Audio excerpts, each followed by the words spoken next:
70 দশকের শেষের দিকে দেশ থেকে প্রথম রপ্তানি হওয়া 10,000 পিস তৈরি পোশাকের বাজার এখন $4,500 কোটি ছুঁয়েছে, যা বর্তমানে মোট রপ্তানির প্রায় 84%।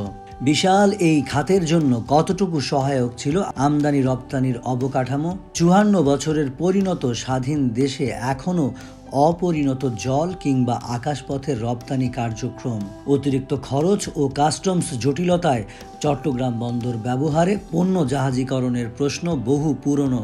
দীর্ঘ সময় ধরে মধ্যপ্রাচ্যে অস্থিরতার পর সাগর পথে কমেছে পণ্য পরিবহন কার্যক্রম, ফলে হঠাৎ চাপ বেড়ে যায় আকাশপথে। আর জুলাই আগস্টের গণ আন্দোলনে রপ্তানি সংকটে পড়ে পোশাক খাত। পরে স্বাভাবিক অবস্থায় ফিরলে আকাশপথে সে চাপ বেড়ে যায় দ্বিগুণ। তবে এ চাপ মোকাবেলায় শাহজালাল বিমানবন্দরের পূর্ণ সক্ষমতা না থাকায় হারাতে হয়েছে বিশাল অঙ্কের রাজস্ব। এ বিমানবন্দরে 20 বছর আগে তৈরি হওয়া কার্গো ওয়্যার হাউসের পরিধি 1 ইঞ্চি না বাড়লেও রপ্তানি বেড়েছে 3 গুণ। যেখানে অবকাঠামোগত সীমাবদ্ধতায় কালক্ষেপণ, পার্শ্ববর্তী দেশের তুলনায় পরিচালন ব্যয় বেশি হওয়ায় ঢাকার বিমানবন্দর রপ্তানিকারকদের জন্য ব্যয়বহুল। এছাড়া স্ক্যানিং ও ইডিএস মেশিন না থাকায় ঢাকার আকাশপথ ব্যবহারে কার্গো এয়ারলাইন্স যেমন মুখ ফিরিয়েছে, তেমনি অন্য পথ বেছে নিয়েছে বিদেশি ক্রেতারা। এক্ষেত্রে কলকাতা, কলম্বো আর সিঙ্গাপুরের নাম থাকলেও শীর্ষে রয়েছে মালদ্বীপ। ঢাকা থেকে কলকাতা হয়ে বিমানপথে প্রতি কেজি পণ্য পাঠাতে খরচ হয় $6 থেকে $6.5 পর্যন্ত। তবে মালদ্বীপের বিমানবন্দর ব্যবহারে কেজিতে খরচ পড়ে সর্বোচ্চ $4 পর্যন্ত, যেখানে সাশ্রয় প্রায় $2।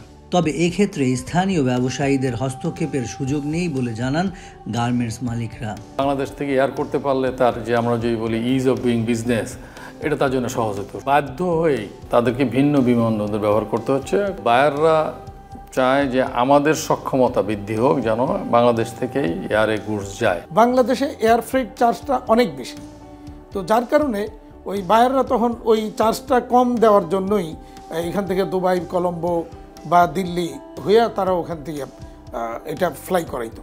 ক্রেতাদের মাঝে এমন নেতিবাচক ধারণার মধ্যে পোশাক খাতের সাম্প্রতিক অস্থিরতা যেন আগুনে ঘি ঢেলেছে। প্রভাব পড়েছে পোশাক উৎপাদনে, হারাতে হয়েছে ক্রয়াদেশ। যদি ওইখানে বায়ার বেটার প্রাইস বা ভালো সার্ভিস পায়, তাহলে কিন্তু তারা আর আসবে না। 20% সবসময় তারা হাতে রাখে। এই 20% তারা ওই সময়কার সিচুয়েশন বুঝে কোন দেশে পরিস্থিতি ভালো দিলে তাড়াতাড়ি এই অর্ডারটা উঠে আনতে পারবে এবং চার্জ কম পড়বে, এগুলি তারা তখন ক্যালকুলেশন করে।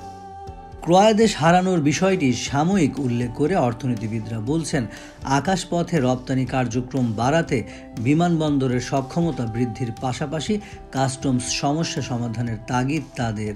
আমরা যদি আমাদের বিমানবন্দর ব্যবহার করে যদি এই এয়ার কার্গোগুলো পাঠাতে পারতাম, বাংলাদেশ দেখুন বাণিজ্যের দিক থেকেও আমরা খুব ভালো করতে না পারলেও আমরা কিন্তু যথেষ্ট একটা বড় বাণিজ্যকারী দেশ আর কি, আপনি রপ্তানি বাণিজ্য, আমদানি বাণিজ্য মিলিয়ে। তৈরি পোশাক খাতের নানা অস্থিরতার মধ্যে নভেম্বর পর্যন্ত ইতিবাচক ধারায় রয়েছে পোশাক রপ্তানি।